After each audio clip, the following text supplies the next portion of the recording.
ये 50 के दशक की इलाहाबाद यूनिवर्सिटी के रजिस्ट्रार का एक कमरा है। एक लड़की अपने एडमिशन के लिए जार जार रो रही है। रजिस्ट्रार शायद बेटियों वाले थे। उनका दिल पिघलता है। वे अनुमति देते हैं।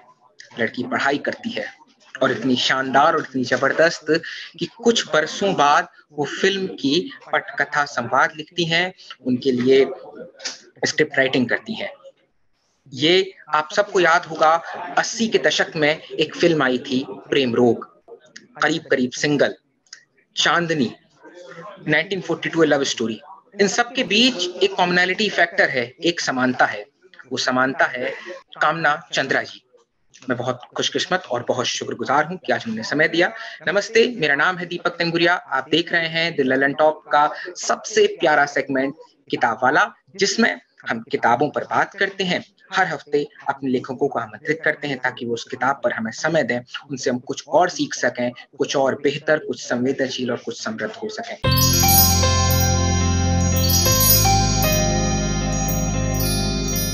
कहानियों की किताब जिसका संकलन प्रेम रोग तथा अन्य कहानियां, ये वाणी प्रकाशन से आया है। 250 रुपए इसकी कीमत है।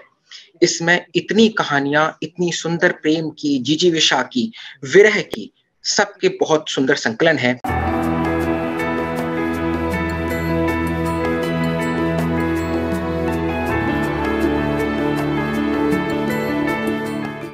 आपने मेरी कहानियों की जो प्रशंसा की, इसके लिए मैं आपकी आभारी हूँ।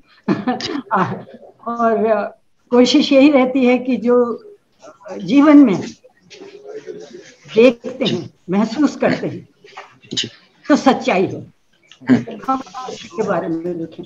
ठीक है, थोड़ा बहुत इधर उधर होता है, हम उसमें अपने भावनाओं के अनुरूप कुछ और नया जोड़ सकते हैं, घटा सकते हैं, बढ़ा सकते हैं, पर एक जो बेसिक कहानी होती है वो ये बहुत जरूरी है कि कहीं वो दिल को छूने वाली है।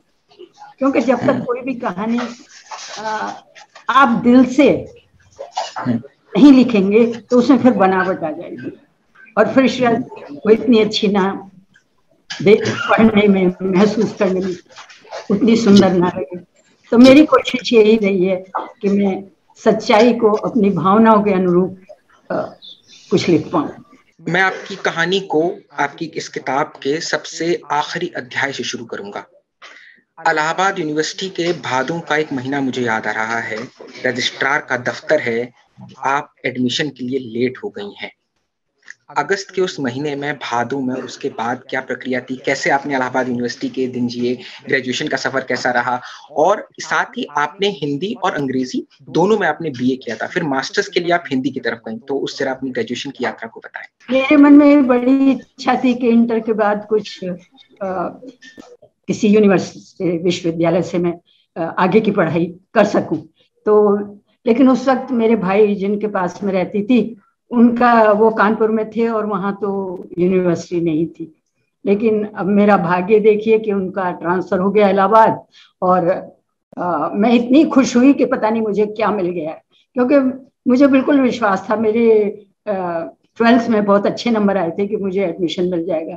लेकिन वो चार्ज लेते देते 2 महीने निकल गए मेरे भाई को, और जब हम पहुंचे तो 2 महीने की पढ़ाई ऑलरेडी सब कर चुके थे। तो रजिस्ट्रार साहब ने सोचा कि ये कुछ पढ़ने लिखने में इनका मन नहीं है, ऐसे ही आ गए। तो उन्होंने कहा कि नहीं, एडमिशन नहीं मिल सकता, क्योंकि ये तो बहुत लेट हो गया, 2 महीने, अभी तो इम्तिहान होने वाले। तो लेकिन मेरी भाभी वहां पे पहले वहीं से उन्होंने ग्रेजुएशन किया था। तो उस दिन तो मैं बहुत घर आके मैंने रोना धोना किया, मुझे बहुत दुख लगा कि भाई अब मैं क्या करूंगी बीए के लिए, फिर मुझे कहीं और देखना पड़ेगा या प्राइवेट देना पड़ेगा या क्या होगा। लेकिन वो बोली कि चलो मैं तुम्हारे साथ चलती हूँ, वो मुझे ले गई। तो वो लोग जानते थे पहले से, वो 2 साल की पढ़ाई उन्होंने वहां करी थी। तो उन्होंने कहा कि ठीक है चलो दे देता हूँ, लेकिन अगर तुम इम्तिहान में फेल हो गई तो फिर तुम्हारा एडमिशन कैंसिल। तो मैंने कहा नहीं, मैं बहुत मेहनत करूंगी। तो बोले अच्छा विषय क्या चाहिए विषय? तो मैंने जब कहा हिंदी लिटरेचर, इंग्लिश लिटरेचर, तो बोले दोनों फेल हो जाओगी तो बहुत प्रॉब्लम में पड़ जाओगी। मैंने कहा नहीं, मैं आपको विश्वास दिलाती हूँ, आप मुझे आने दीजिए, फिर मैं बहुत मेहनत करूंगी। और उनको शायद मेरे ऊपर, क्योंकि मैंने वहीं उनके सामने फिर से रोना शुरू कर दिया था कि मुझे अगर एडमिशन नहीं मिला तो मैं कितनी दुखी हूँ। तो मैंने लिखा है ना कि शायद बेटियों वाले थे बेचारे, मेरा रुदन उनसे सहन नहीं हुआ और उन्होंने मुझे एडमिशन दे दिया। तो ऐसे में इलाहाबाद विश्वविद्यालय में प्रवेश पा पाई और वहां से मैंने अपनी पढ़ाई बीए की पूरी की, इंग्लिश लिटरेचर, हिंदी लिटरेचर दोनों। इस बीच में आपकी किताब की शुरुआती कहानियों से, और प्रेम रोग पर तो हम बात करेंगे ही, जो कई कहानियां इस गुलदस्ते में मैंने पढ़ी, आपकी कहानियों में प्रेम बहुत खिलकर और अलग अलग संवेदनाओं के साथ आता है। मसलन बड़े लोग जो कहानी है उसमें एक उम्मीद के टूटने की बात है। मुझे जीना है मैं अपने अपने आप को स्वप्रेम, अपने आप से प्रेम करने की बात है। चांद सितारा कहानियों में अपने आत्मसम्मान की बात है। मिलन कहानी में जो विरह हुआ है, जो टूटन है, उसकी बात है। तो प्रेम हमारे जीवन को कैसे संवारता है, और प्रेम के आप हमारी नई पीढ़ी को, या वैसे आप बताएं इन जनरल कि प्रेम के क्या मायने होते हैं, साहित्य में प्रेम कैसे, और वो असल जिंदगी जो आप उस प्रेम को करते हैं, तो क्या वो एक अलग अलग धरातल पर है या समान ही प्रेम है? आप मुझे ये बताइए कि संसार में प्रेम के सिवा है क्या? कुछ है? एक बच्चा जब जन्म लेता है उससे उसकी माँ को इतना प्यार, पिता को इतना प्यार कैसे हो जाता है? क्योंकि उनका अंश है, और अपने अंश को बड़ा करने में वो अपने जीवन की सबसे कठिन परीक्षा देते हैं। उनके लिए उनका बच्चा इतना महत्वपूर्ण कैसे बन जाता है, उस बच्चे को तो जानते भी नहीं थे, वो अचानक उनके जीवन में आया है, और उस बच्चे के लिए वो माँ बाप जान देने के लिए तैयार हो जाते हैं। तो ये प्यार, उसे बड़ा करते हैं। आप देखिए हमारे समाज में कितनी कठिन परिस्थितियों में गरीब लोग अपने बच्चों को किस तरह पढ़ाते हैं। उनकी ये उम्मीद रहती है कि अपने बच्चे को हम बड़े से बड़े पद पे देखें, अच्छी अच्छी शिक्षा दें, बेस्ट शिक्षा दें, जो उनके बूते के बाहर है वो नहीं खर्च कर पाते, लेकिन फिर भी वो सोचते हैं। तो ये प्यार है। और जब हम बड़े हो जाते हैं, और हमें भी अपने माँ बाप से, अपने भाई बहनों से क्यों लगाव हो जाता है? क्योंकि प्यार है। और जब एक समय ऐसा आता है कि पढ़ाई भी पूरी हो जाती है, आपको जितना समय शिक्षा प्राप्त करने में बिताना था वो बीत गया, और उसके बाद जब अगली स्टेज आती है तो आप एक अनजाने व्यक्ति के साथ, अभी तो बहुत जान पहचान होने लगी है, एक दूसरे से मिलते हैं, परखते हैं, देखते हैं, उसके बाद तय करते हैं। लेकिन जो हमारा जमाना था उसमें इतना कुछ नहीं था, एक दो बार मिले, वो भी पढ़े लिखे लोग, वरना तो ऐसी भी कहानियों में, मेरी कहानी में है कि जिन्होंने देखा ही नहीं था किसके साथ जा रही हैं, किसके साथ उन्हें जीवन बिताना है। तो वो और क्या है? प्यार है। जी, चांद सितारा कहानी, जी, चांद सितारा जो कहानी है उसमें तो इसी बात की तस्दीक है कि हमसे अगर हमारी उम्मीद पर करा गया है, और उसके बाद हमें अगर परीक्षण भी हो रहा है, और फिर अंत में जो अपने आत्मसम्मान के लिए दोनों युवतियां खड़ी होती हैं, तो वो बहुत ही प्रेरणादायी। हर कहानी के भीतर अलग मानवीयता थी, जैसे कि मैंने पहले कहा। एक सवाल एक युवा के रूप में है मेरा, प्रेम कितनी बार हो सकता है? जी, प्रेम कितनी बार हो सकता है? अब आप देखिए ना कि एक व्यक्ति के जीवन में, एक स्त्री के जीवन में कितनी बार उसके प्यार का जो एक सेंटर है वो बदलता है। माँ बाप के साथ, अपनी सहेलियों के साथ, फिर शादी के बाद पति के का परिवार, उन सबसे प्यार इंसान को होता है। तो वो वाला प्यार तो एक अलग प्यार है। लेकिन जो प्यार एक स्त्री और पुरुष के बीच में होता है, एक लड़की और एक लड़के के बीच में होता है, वो शायद मुझे लगता है कि जो पहली दफा होता है उसको इंसान कभी भूल ही नहीं पाता। ऐसा नहीं है कि वो फिर नहीं, वो रियलाइज करते हैं कि नहीं हुआ। ये जो मेरी कहानी, जो मुझे बहुत मेरे दिल के बहुत करीब है, बड़े लोग, ये धर्मयुग में छपी थी, और धर्मवीर भारती तब उस जमाने में होते थे, वो आसानी से नहीं कोई कहानी, कितनी बार कहानियां वापस भेजी जाती थी, लेकिन बड़े लोग, उनको भी बहुत अच्छी लगी, उन्होंने धर्मयुग में इसको। तो उसमें उस लड़की का, मैं ये नहीं कह रही कि वो लड़की का फिर क्या हुआ, वो तो छोटी सी थी, 17-18 साल की, लेकिन जो उसका दिल टूटा, जो तकलीफ उसे हुई, जो मानसिक क्लेश, जो धक्का उसको लगा, हालांकि उस लड़के ने, वो भी तो छोटी उम्र का था, उसने शायद वो 2-3 साल मिले भी नहीं, लेकिन उसने कहा ना कि ऐसा नहीं हो सकता कि तुमने मेरी पीड़ा, मेरी आंखों में उठते हुए गुबार को, मेरे दिल में छुपे हुए ज्वार को महसूस ना किया। पर तुम शायद उस प्यार को जो तुमने 20 साल 21 साल की उम्र में एक 17 साल की लड़की से किया था, तुम उसे भूल गए थे और वो उसको पकड़े बैठी थी। जी, मुझे याद है जब जो 2 बरस जब अपने वो गाँव गई हैं और कोई चिट्ठी पत्री नहीं है, कोई आपस में संवाद नहीं है, एक उम्मीद है, एक फ़क़त एक अक्स है कि हाँ, कभी मिलना होगा, कभी बात हो पाएगी और शायद कभी वो प्रेम फलेगा, फूलेगा, पूरा होगा। जानते हो तो जब ट्रेन पे पहली बार छोड़ना था, मैंने कहा था अब कब आओगी, सिर्फ 2 शब्द कहे थे, अब कब आओगी। लेकिन उसमें इतना प्यार समा गया कि जिसमें डूबी 2 साल तक में तुम्हारे योग्य अपने को बनाने के लिए मैंने इतना परिश्रम किया था। कोई कह ना पाए कि डॉक्टर ने प्यार भी किया तो एक गंवार सी लड़की से 8-8 घंटे पढ़ाई की थी, फर्स्ट डिवीजन ला सकूं, अपने को तुम्हारे योग्य बना सकूं। मतलब उस लड़की का सेंटर ही वो बन गया था। उसने वो 2 साल कैसे निकाले, कारागार से मुक्त हुई हूँ तुमसे मिलने के लिए। जब वो दोबारा गए शादी में दिल्ली में, बीच में तो कभी ना बुआ ने बुलाया ना कभी, और इस मामले में माँ और बाबूजी एक थे कि अमीर रिश्तेदारों के यहाँ बिना बुलाए नहीं जाना चाहिए, तो हम कभी आए नहीं दिल्ली। जी, इन कहानियों से गुजरते हुए मैंने ये जाना कि ये कहानियां बहुत दूर की नहीं है। कोई भी पाठक किसी भी उम्र का हो, किसी भी तबके से आता हो, कोई भी आर्थिक सामाजिक परिस्थिति हो, इन कहानियों से वाबस्ता इसलिए है क्योंकि वो कहानियां बहुत दूर की नहीं, अपनी या किसी अपने की अनुभूत की हुई पीड़ा है। अनुभूति जी, अनुभूति की हमने ये हर कहानी में वो किसी न किसी के साथ कुछ ऐसा हो। वही मैंने आपसे कहा ना कि उसको हम अपना लेखक उसको रंग रूप दे देता था ना, थोड़ा मोड़ देता है इधर या उधर, थोड़ा उसमें कुछ रंग डाल देता है, लेकिन एक बेसिक चोट जो है, जो किसी को लगी है, उसको पकड़ के चलो तो कहानी में कुछ बात बन जाती। जैसा कि आपने कहा मुझे जीना है, ये एक सच्ची, मतलब मैंने बहुत करीब से जाना उसको, जिसके बारे में कहा, तो कैसे वो निकल के 20 साल उसने निकाल दिए कि निकलूंगी तो जाऊंगी कहाँ।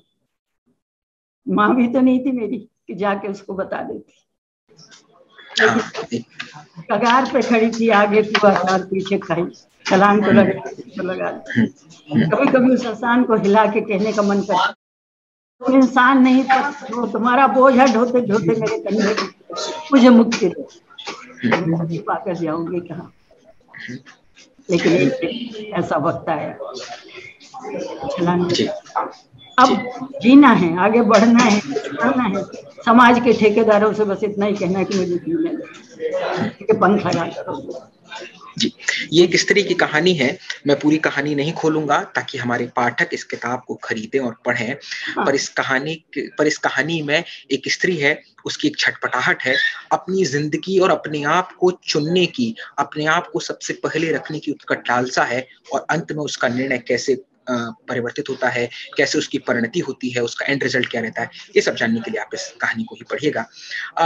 एक सवाल मेरा मैं समझना चाह रहा था कि जब आप फिल्मों के लिए संवाद लिखती हैं और फिल्मों का पटकथा संवाद लिखती हैं, और जब आप किसी साहित्यिक पत्रिका के लिए, जैसे आपने सरस में लिखा है, आपने कई अलग-अलग पत्रिकाओं में लिखा, तो उसके बीच में क्या कोई टेम्पलेट का या किसी थीम का या लिखने की प्रक्रिया का कोई अंतर आता है मैम, या बिल्कुल वही मतलब लड्डू वही देसी घी का रहता है, बस उसकी अलग-अलग जगहों पर उसको बस पहुँचाना होता है? तो क्या अंतर कोई आता है? बस मेरा लिखना ऐसा ही है। मुझे लगता है मैं थोड़ी लेजी राइटर हूँ पर जब लिखती हूँ कोई लिखवा लेता है मुझसे, मुझे ऐसा लगता है अंदर से, कभी आता है, कभी बाहर वाले लिखवा लेते हैं कि मैंने बहुत रेडियो के लिए और टीवी के लिए बहुत कुछ लिखा। आपने उसमें तृष्णा शायद आप शायद पता नहीं तब देखते भी थे टीवी की, नहीं बहुत छोटे होंगे आप। प्राइड मैं साल 2000 में जन्मा हूँ मैम। अच्छा, नहीं बहुत पहले का है। तो प्राइड एंड प्रेजुडिस पे आधारित तृष्णा नाम का सीरियल, वो यहाँ दूरदर्शन वालों ने बनाया था। मैंने उसके संवाद और स्क्रीन प्ले, मीना वैष्णवी तब यहाँ डायरेक्टर थी, उनके साथ बैठ के हमने लिखा था। वो आप यूट्यूब पे अब भी देख सकते हैं, अभी डाला है उन्होंने, तृष्णा। जी जी, मैं रिसर्च कर रहा था जी।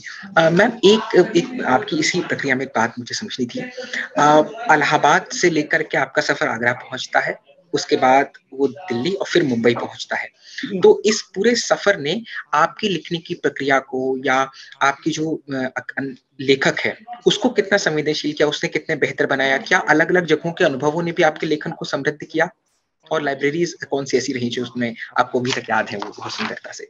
मुझे लगता है कि जो इलाहाबाद यूनिवर्सिटी से एक शुरुआत हुई थी, और मेरी जो हिंदी की लिटरेचर की प्रोफेसर थी जिसने कि हम वो कहती थी कि लिखने पढ़ने की आदत बहुत अच्छी होती है, जिंदगी भर साथ देती है।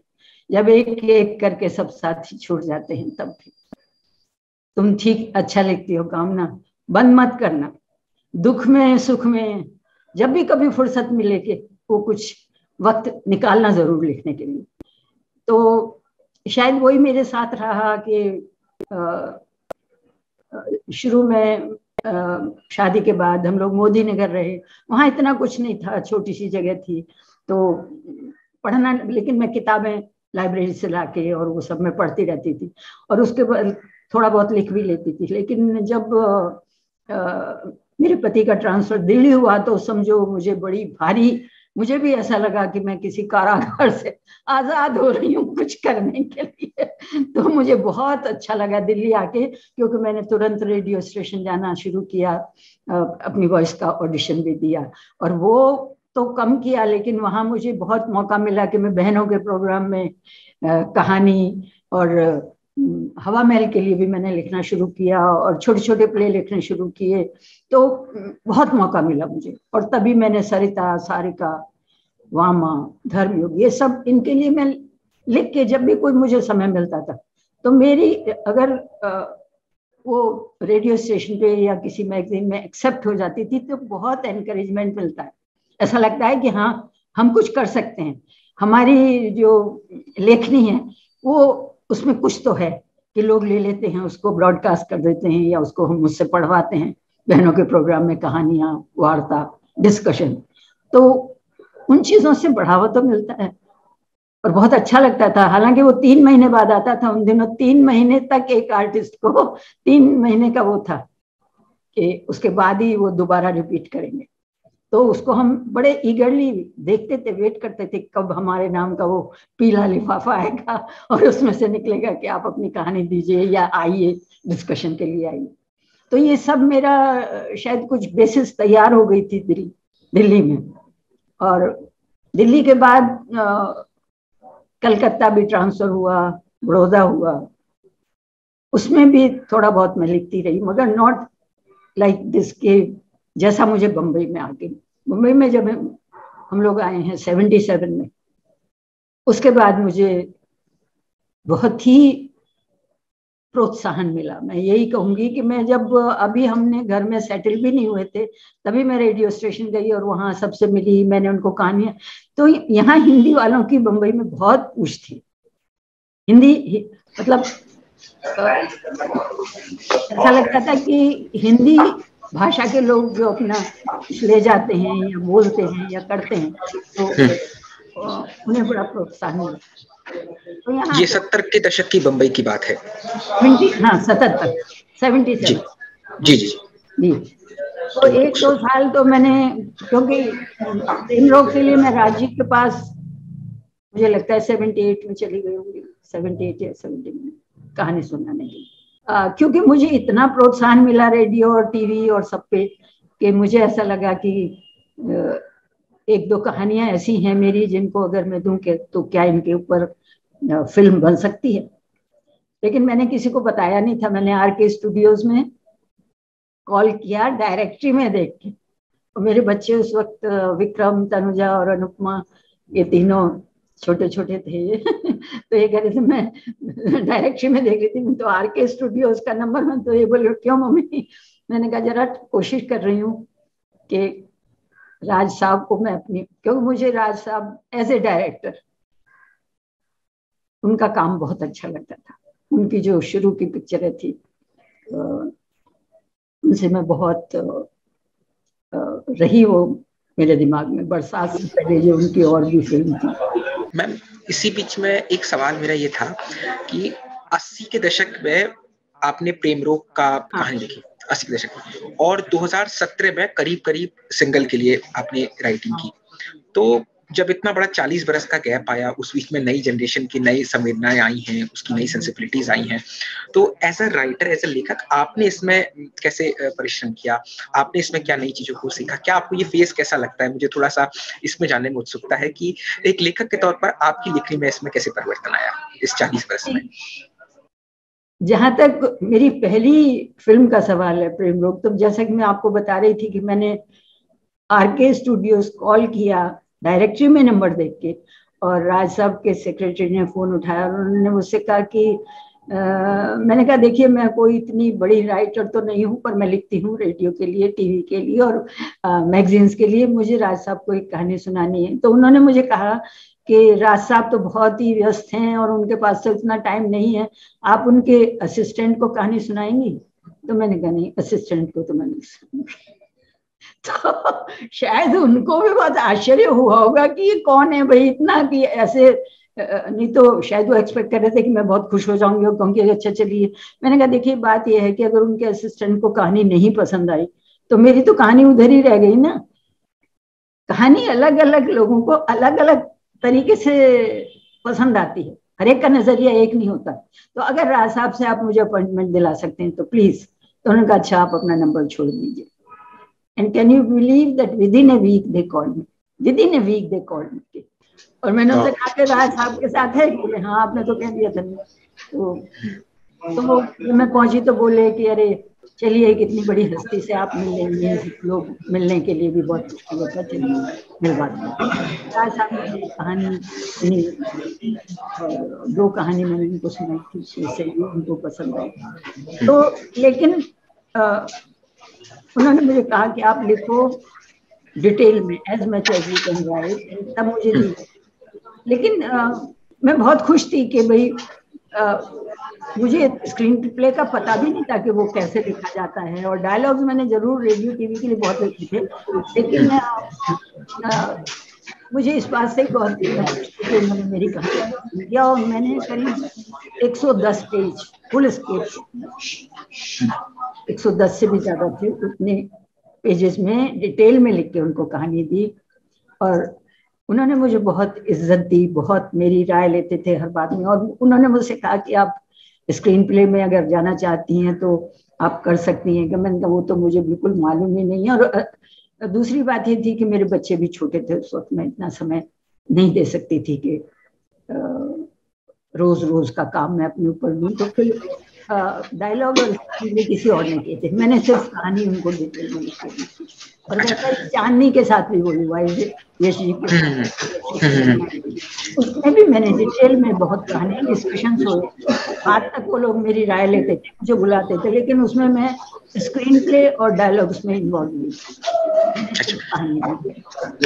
मैम डिसाइड कब हुआ था कि प्रेम रोग पर फिल्म बनाई जाएगी? क्या वो पहली बार में जब हफ्ते भर बाद कॉल आया है और आपकी बातचीत चल रही थी तभी इस बात का निर्धारित हो गया था कि इस पर फिल्म? नहीं, उन्होंने कहा कि मुझे अपना स्टोरी डिपार्टमेंट से उससे डिस्कस करना पड़ेगा। अच्छा। लेकिन मुझे बहुत पसंद है, आप लिखना शुरू कर दीजिए। अच्छा। इतना उन्होंने मुझे आश्वासन दिया कि आप लिखना शुरू कर दीजिए। अब मुझे भी यहाँ मैं बैठ के अपने स्टोरी डिपार्टमेंट में, और हम फिर सेकंड मीटिंग करेंगे। तो वो सेकंड मीटिंग करीब 1-1.5 महीने बाद हुई, उतने में मैंने लिखा डिटेल में। वो 110 पन्ने नहीं, 110 तब तक नहीं हुए थे, तब तक शायद 60-70 हुए थे। और राजी ने फिर जब हमारी पहली जो मीटिंग हुई औरों के साथ भी, उसमें जैनेंद्र जैन भी बैठे थे जिन्होंने बाद में स्क्रीन प्ले और डायलॉग किए।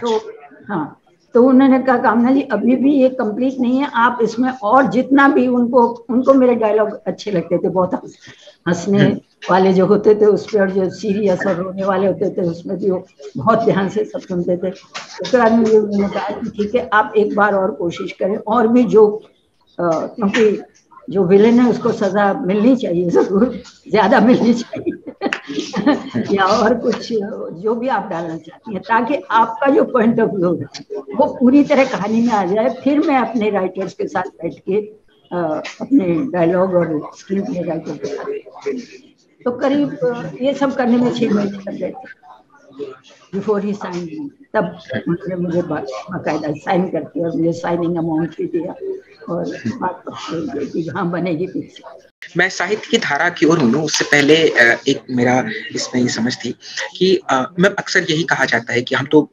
बहुत दूर से देखते हैं फिल्म इंडस्ट्री को, और मेरे पास तो उनका भी अनुभव नहीं। 80 के दशक में एक लेखिका के रूप में, क्योंकि अक्सर वो जो लैंगिक विभेद है वो हमारे समाज में ही है, तो फिल्म सोसाइटी कोई अलग तो उससे है नहीं, वो तो है कि उसका ही एक तरीके से उसका आईना है और एक तरीके से उसका ही पार्ट है। तो एक लेखिका के रूप में आपको क्या चुनौती आई थी? क्या लैंगिक विभेद आज भी इंडस्ट्री में है एक लेखक के तौर पर? क्योंकि सितारे तो चमक जाते हैं ऊपर पर्दे पर, लेकिन जो उसके पीछे काम करने वाले लोग हैं, जो उसको लिखते हैं, बहुत मशक्कत से लिरिसिस्ट हैं, बाकी लोग हैं, तो उसमें आप कुछ परिवर्तन पाती हैं या आपका अपना निजी अनुभव कैसा रहा था? नहीं, मैं अपने भाग्यशाली हूँ कि मुझे इतनी इज्जत मिली, इतना प्यार मिला। कभी मुझे लगा ही नहीं कि राज साहब या यश चोपड़ा जी इतने बड़े डायरेक्टर प्रोड्यूसर हैं और मैं एकदम नई। कभी मैंने फिल्म का कुछ किया ही नहीं था, हाँ लिखा जरूर था रेडियो टीवी के लिए, मैगजीन्स के लिए, पर उसका मुझे अनुभव नहीं था। लेकिन उन लोगों ने मुझे जो रिस्पेक्ट दी, जिस तरह ट्रीट किया, हमेशा मुझे कंसल्ट किया। अगर कुछ भी जहां बदलाव डालना था या कुछ और डालना था तो मुझे बुला के बाकायदा मेरे साथ वो डिस्कस किया जाता था, मैं उसमें अपनी राय देती थी और मुझे इस बात की बहुत खुशी है। और मेरा प्रेम रोग के लिए बेस्ट स्टोरी के लिए नॉमिनेशन भी हुआ था, उसको बहुत अवार्ड्स मिले थे। राज साहब को बेस्ट डायरेक्टर का, बेस्ट फिल्म का, पद्मिनी कोल्हापुरे को एक्ट्रेस का, मेरा नाम भी नॉमिनेशन बेस्ट स्टोरी के लिए था, पर वो मिला किसी और को था, शायद नमकीन को। हाँ, लेकिन 3 जो नॉमिनेशन होते हैं उसमें Prem story as a story writer. और चांदनी के लिए भी, तो मुझे कभी ऐसा महसूस नहीं हुआ कि मैं कोई आउटसाइडर ऐसी गई हूँ कि जिसको समझ ही नहीं आ रहा कि कैसे डील करूँ, तो मुझे वो तो अपने परिवार के लोग। और आज जी और पेन जी वो सब मुझे बहुत अच्छी तरह मिली थी, बहुत हमारा जब, और उसके बाद में भी हमेशा मुझे बुलाते थे राजी, जब अगली पिक्चर रिलीज होती थी उसमें भी उन्होंने दिखाया कि हम राम तेरी गंगा में के बाद में। तो मेरा अनुभव बहुत ही आनंददायक, सुखी और बहुत ही यादगार मैं कहूँगी। और उसके बाद तो फिर विधु विनोद चोपड़ा के साथ लव स्टोरी और करीब 2 पिक्चरें की, और उसमें तो डायलॉग्स भी लिखे। और एक सवाल, जी अपनी बात पूरी करें। एक मूवी जिसके बारे में मैं जरूर कहना चाहूंगी, भैरवी, वो मैंने अरुणा राजे के साथ की थी। वो एक अंधी लड़की की कहानी है और बीइंग ए लेडी उन्होंने भी उस कहानी की गहराई को, उसके दर्द को वैसे ही महसूस किया जैसे मैंने किया था। और उसको कहानी, उसके मैंने स्क्रीन प्ले, डायलॉग सब कुछ लिखा, भैरवी। और उसका म्यूजिक लक्ष्मीकांत प्यारेलाल ने दिया था। इतना खूबसूरत म्यूजिक है, आपने शायद वो नहीं देखी होगी, आप उसे अब भैरवी पिक्चर को देख सकते हैं यूट्यूब पे। और मैं जरूर चाहूंगी कि हमारे दर्शक, क्योंकि वो कोई इतनी बड़ी हिट और ऐसी फिल्म नहीं थी कि जो उसकी बहुत चर्चा हुई है, जिसका मुझे और अरुणा जी दोनों को रहा अफसोस, क्योंकि वो हमारे हिसाब से दोनों के बहुत, हमने अपने दिल से फिल्म बनाई थी।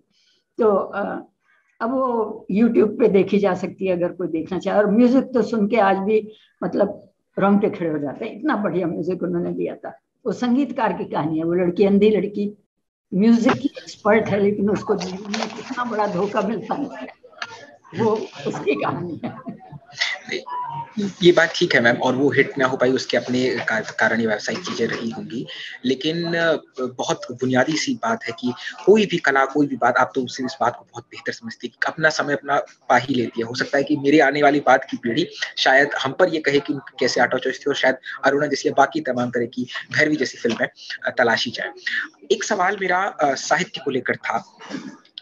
इस किताब को जब मैं पढ़ रहा था लगातार, तो इसमें कई ऐसे शब्द थे जो मेरी जनरेशन के हैं। Take care, you are beautiful, you are cute, और केयर और स्ट्रेस। भाषा के जो पांडित्य है, यानी जो भाषा के जो प्यूरिटन्स हैं, वो कहते हैं कि हिंदी में उर्दू के या अंग्रेजी के या बाकी भाषाओं के शब्द आएंगे तो हिंदी को संकट पैदा हो सकता है, हिंदी के अस्तित्व पर भी और हिंदी के विपुल शब्द संसार पर भी। आपने अपनी कहानियों में, और ये किताब की है, मतलब फिल्मों में तो फिर भी एक तक समझ में आता है कि वो एक उसकी एक अपनी प्राथमिकताएं और अपनी चीजें हैं, लेकिन किताब में आपने ऐसे शब्द लिखे, तो आपको क्या लगता है कि हिंदी को इतना बड़ा समंदर या ऐसे जोड़ने की प्रक्रिया में आना चाहिए, और वो आ रही है क्या? उसे और बेहतर होना चाहिए ताकि हर भाषा के जो भी शब्द हैं, चाहे वो बोलचाल के हो, चाहे वो और भाषाओं के, वो हमारे में शामिल हो और हम और समृद्ध और बेहतर हो। मैं तो ऐसा सोचती हूँ कि हिंदी भाषा को कोई संकट कभी हो ही नहीं सकता। जिस भाषा में मैथिली शरण गुप्त, चाहे शंकर प्रसाद, और उसके बाद भी शेखर, एक जीवनी लिखने वाले अज्ञे, हिंदी के ऐसे प्रकांड पंडित, इतनी बड़ी बड़ी पुस्तकें उन्होंने लिखी हैं, इस भाषा को कोई संकट हो सकता है? लेकिन हर राइटर, जैसे हम अलग अलग होते हैं ना, हर व्यक्ति अलग है, ऐसी उसकी भाषा, उसकी सोच, उसकी डेप्थ भी अलग होती है। तो हम ये सोच के अगर लिखने लगे कि भाई हमको तो साहित्य आगे बढ़ाना है और साहित्यिक पुस्तक लिखनी है, तो मुझे नहीं लगता कि मैं कर पाऊंगी। मुझे ऐसा लगता है कि उसमें बनावटी बना जाएगा। मेरी कोशिश दिखाई देगी कि मैं जबरदस्ती शब्द डालने की कोशिश कर रही हूँ या दूसरे के शब्द लेने की कोशिश कर रही हूँ। तो जो मेरे अंदर है, जो मैं बोल चाल की भाषा है मेरी, मैं उसी में लिखना अपने लिए कम से कम बेहतर समझती हूँ। और हमारी हिंदी को कोई संकट नहीं घेर रहा है, आते रहेंगे लोग, लिखते रहेंगे। अभी देखिए ना, आपने मुझसे अभी पूछा कि इतने सालों बाद, 40 साल बाद, करीब करीब सिंगल जो है आप कैसे लिख पाई। मतलब वो मैंने लिखी नहीं है, वो एक्चुअली मैंने एक रेडियो प्ले लिखा था, शायद 30 साल पहले लिखा होगा। उसमें उसका जो अपना कवि है, उसका 3 बार प्यार होता है और तीनों बार वो उनसे उसका फाइनली मतलब उनको छोड़ना पड़ता है, क्योंकि वो कभी कोई प्रॉब्लम हो जाती है, कभी वो लड़की बहुत अमीर है, कभी इनकी कोई इनकम नहीं है, कभी कोई। तो 3 बार भी वो प्यार करके और उसको कभी कामयाब नहीं बना सके, ऐसा एक मैंने। और फिर जब वो उनसे मिलने जाता है, वो प्ले ये था, शायद मैंने हवा महल के लिए लिखा था। हवा महल एक प्रोग्राम जो रेडियो पे होता था, वो इतना पॉपुलर था कि उसको रात के 9 बजे से 9:15 9:30 तक सारा पूरा हिंदुस्तान रेडियो लगा के उस जमाने में सुनता था। तो शायद मैंने उसके लिए ये लिखा था, एक प्ले था छोटा सा। लेकिन जब उन तीनों से मिलने जाता है तो वो तीनों बड़ी सुखी हैं अपने अपने घर में, और वो उसको एडवाइस करती हैं कि भैया तुम क्यों ऐसे घूम रहे हो, ये झोला कंधे पे लटका के, इससे अच्छा है शादी करो, घर बसाओ, और तुमसे हमारी शादी होती तो हम थोड़े ही दिनों में अलग हो जाते, क्योंकि तुम ना कमाते ना काम करते, बस कविता लिखते रहते। अरे कविता से पेट भरता है क्या? तो 3 दोनों से मिलने गया। ये एक मेरा प्ले था, कवि नाम था, वियोगी, कवि वियोगी। तो वो मेरी बेटी तनुजा को इतना पसंद आया, उसने कभी मैंने उससे जिक्र किया होगा, लिखा होगा, या कहीं वो मेरे पास जो उसकी छोटी जो हाथ से लिखा हुआ था, वो कहीं मैंने उसको पढ़ने के लिए दिया होगा। तो उन्होंने उसको वो बेसिक आइडिया बहुत अच्छा लगा, और फिर उसने अपने राइटर्स के साथ मिलके उसको आज की कहानी बना दिया। इसीलिए लोगों को वो बहुत पसंद आई कि मेरी कहानी उस टाइम की थी, बेसिक आइडिया है कि कोई किसी का इंतजार नहीं करता। वो मेरी कहानियों से अलग ही था play. It was very funny, क्योंकि हवा महल में हम लोग ऐसे ही लिखते हैं, उसमें कि थोड़ा लाइट हो, लोग हंसी आए, लोग सुने, और 15-20 मिनट में आपको एक बड़ी बात सुनने को मिले। तो मैंने बहुत लिखा हवा महल के, तो उसमें हाँ, ये भी बहुत आज की कहानी लोगों ने बना के उसको करीब पूरी फिल्म भी बना दी। तो वो चेंज ओवर राइटर्स करते हैं, वो 40 साल पहले का एग्जैक्ट नहीं चलता शायद आज अगर हाँ, बिल्कुल वो कला अपनी समय तय करती ही है, अपनी समय काल परिस्थिति के अनुसार। मैम, आखिरी आखिरी के हम इस चरण में हैं और 2-3 बातें। इन दिनों आप क्या पढ़ रही हैं और आपकी जो पसंदीदा पुस्तकें हैं या पसंदीदा लेखक हैं, कवि हैं या शायर हों, आपके पसंदीदा साहित्यकार, रचने, लिखने, पढ़ने वाले कौन लोग हैं और इन दिनों आप क्या पढ़ रही हैं? इसे क्या बताऊं जो भी मैगजीन मिल जाती है अभी बहुत लंबा पढ़ने का थोड़ा मुश्किल हो गया है मेरे लिए। पढ़ती हूँ मैं जरूर, जो भी पुस्तक अगर जिसके बारे में आता है कि हाँ ये बहुत अच्छी है, वो जैसे मेरे बेटे का सेक्रेड गेम्स जो बुक है 800 पेजेस की है, वो मेरे डाइनिंग टेबल पे 1-1.5 महीना रखी रही और तब जाके मैं उसको धीरे धीरे धीरे धीरे समाप्त कर पाई। तो और तनुजा की किताब भी जो उसने लिखी थी बिजनेस वुमन, वो भी टेबल पे रखी रही हो, वो मैं ऐसे ही धीरे धीरे। पर बहुत ज्यादा पढ़ना अभी शायद जो मैं भी समय के साथ बदल रही हूँ कि नेटफ्लिक्स और अमेजोन उसके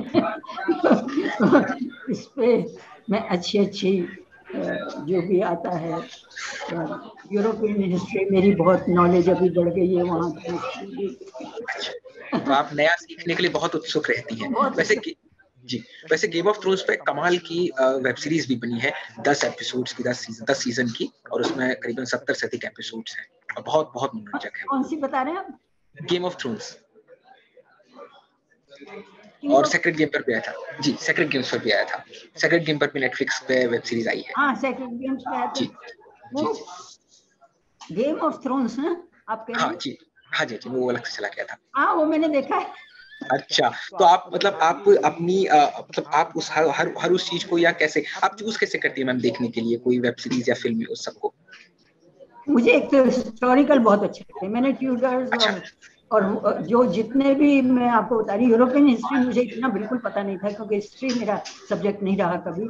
लेकिन अब मैंने नेटफ्लिक्स के और अमेजोन के थ्रू इतना मुझे क्यूरियोसिटी भी रही कि क्या कैसे थे वो राजा, कैसे थे, उनका क्या था, वो सब मैं देखती हूँ। और एक मैं बहुत वर्ल्ड वॉर सेकेंड की बहुत देखती हूँ अभी। अच्छा, world war history, second world war की।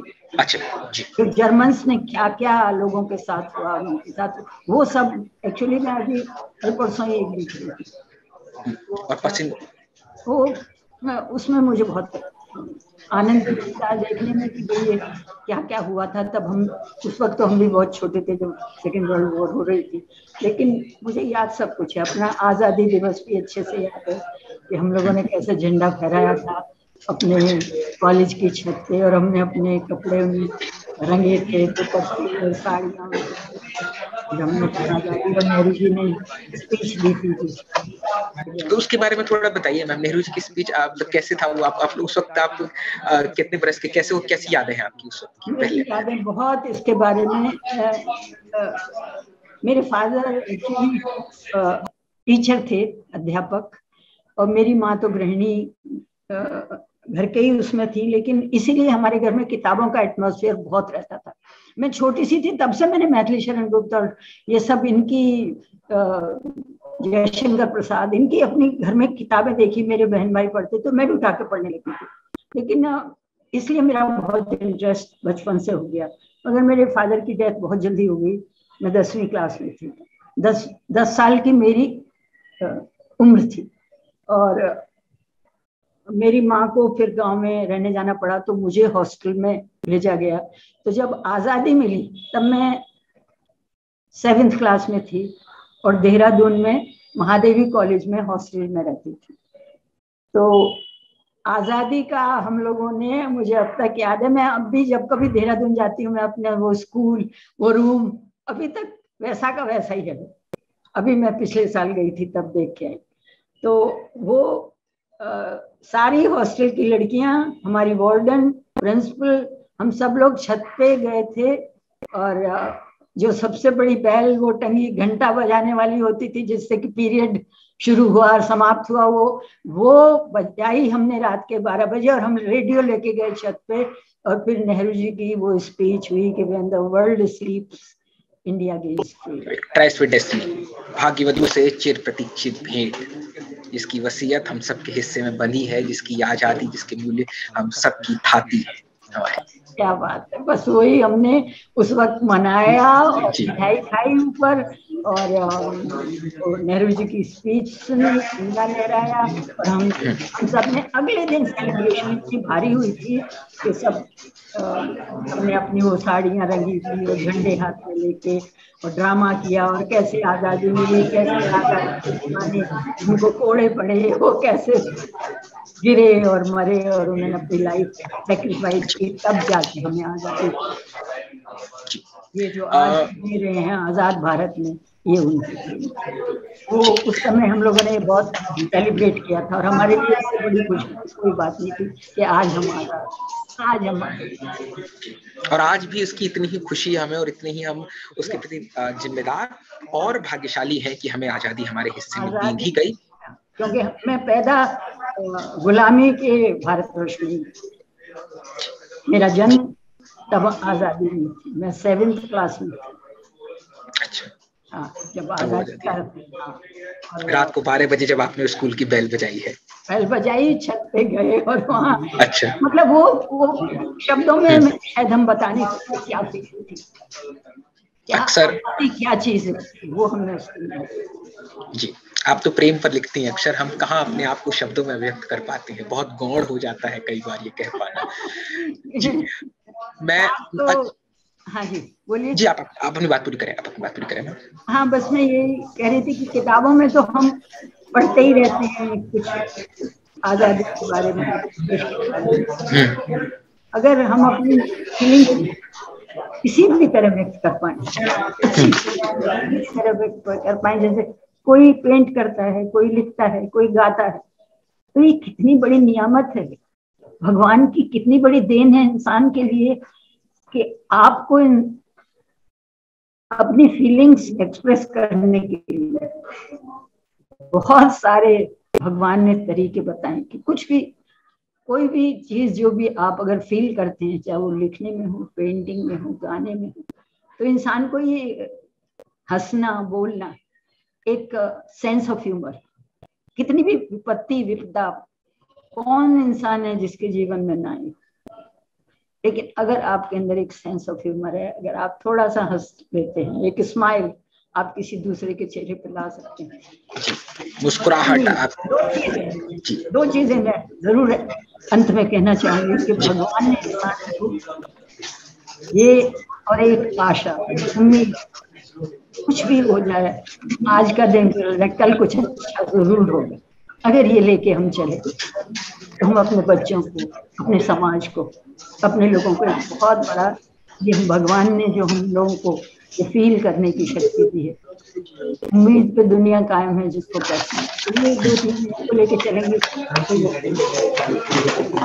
अच्छा ही होगा, जो हुआ वो भी अच्छा होगा, जो हो रहा है वो भी अच्छा होगा, जो आगे होगा वो भी अच्छा होगा, कृष्ण के उपदेश अगर हम याद करें, एक सम से सुख दुख में सब में संभावना के साथ। जी, अंत में मैं आपसे रुकती के वक्त पे आपसे एक अंतिम सवाल यही था, आपने बार-बार एक कहानी का जिक्र किया है, उसने कहा था, आपकी किताब का आखिरी हिस्सा जो मैंने बहुत मन से हाईलाइट किया है वो यही वाला है कि उसने कहा था, जो कहानी पे आप ये है, आपके पसंदीदा लेखकों पर मेरा सवाल था कि उस वक्त में 50 के दशक में या 60 के दशक में जब आप लगातार पढ़ रही थी, तो कौन से पसंदीदा आपके लेखक रहे जो आपकी स्मृति की अलगनी पर अटके हैं? मैंने कहा ना कि उसने कहा था कहानी, मैंने शायद बहुत छोटी सी थी, मैंने बताया आपको किताबें घर में रहती थी तो मैंने पढ़ ली थी, उसके बाद 10th 12th BA MA, उसने कहा था कहानी हमारे साहित्य में एक इतना बड़ा मील का पत्थर है, तो इतना दिल को छूने वाली छोटी सी कहानी कि उसमें चंद्रधर शर्मा गुलेरी अमर हो गए, एक वो कहानी लिखी, तो वो मुझे इतनी हमेशा याद रही उसकी। वो जो थे वो कहता था ना उसे, तेरी कुड़मई हो गई धत, और फिर एक दिन कहता कि हाँ हो गई, देखते नहीं फूलों वाला सालू। और उस लड़के को कितना धक्का लगा था। तो वो कुछ कितना मतलब एक छोटी सी 5 लाइनों में आपने क्या व्यक्त कर दिया, और कहाँ वो उस लड़के को बचाता है जाके, उसके बेटे को, कहाँ उसके हस्बैंड को वहां से निकालता है। कितनी बड़ी बात है। तो इसीलिए मैंने कहा कि मैं उतनी सुंदर कहानी तो नहीं लिख पाई, पर कोशिश जरूर की है। और जहां तक मेरे जो बहुत ही, मुझे जिनकी किताबें अगे ने मेरे ऊपर बहुत अगे की जो जीवनी उन्होंने लिखी थी, शेखर एक जीवनी जी, जो 2 हिस्सों में है। वो मेरे को वो दोनों किताबों ने हिला के, जिसको कहते हैं एक झूठा सच, झूठा सच, उस किताब को भी पढ़ के ऐसा लगा कि क्या किताब, क्या लिखने वाले की फीलिंग्स है। मतलब ऐसी कुछ किताबें, या जयशंकर प्रसाद की किताबें, या देवदास लिखने वाले, देवदास शरद चंद्र, कुछ किताबें हैं जो जिनको जयशंकर शब्द, मतलब कामायनी, क्या बताऊं कि वो हाँ कामायनी, और एक क्या नाम था खाए आकाश का अंतिम कुसुम दूर गंगा की गोद में जा पड़ा। आहा, कितना सुंदर, कितना सुंदर रूप बचा है। आकाश का अंतिम कुसुम दूर गंगा की गोद में जा पड़ा। तितली ने देखा जीवन युद्ध का थका हुआ सैनिक मधुबन विश्राम शिविर के द्वार पर खड़ा था। ये अंत कितना सुंदर। और अंत केदारनाथ नहीं भूल पाए आपको, कहते वक्त भी मेरे रोंगटे ना, कि आप सोचिए कि कितनी स्ट्रगल, वो इतनी मोटी किताब है, सारी उनकी जिंदगी की कहानी, और वो तितली वेट कर रही। कब आया वो सुबह को जब आकाश का गंगा की इंतजार, इतने से ही नहीं रुकी। उसने देखा जीवन युद्ध का थका हुआ सैनिक मधुबन विश्राम शिविर के द्वार पर खड़ा। जी, केदारनाथ सिंह की पंक्ति है, अंत महज एक मुहावरा नहीं है।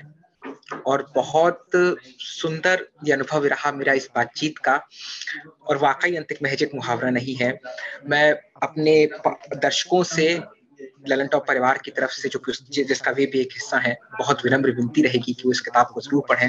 कामना चंद्रा जी के लिखे को, उनकी पत्रिकाओं में जो उनकी कहानियां छपी हैं, जो फिल्मों में उन्होंने लिखा है, उस सबको जरूर खोज कर पढ़ें, देखें।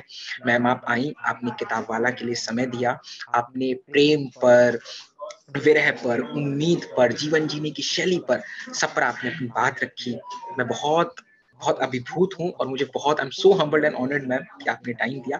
Thank you so much from the Lallantop family. Thank you so much, it was a pleasure to talk to you. And आपका प्रोग्राम मैं देखती रहती हूँ, बहुत दफे मैंने देखा है, और बहुत अच्छी अच्छी चीजें आप पर्दे पर लाते हैं, बहुत अच्छी बात। बस फैलाते रहिए, यही फैलाते रहिए अच्छी बातें। जी।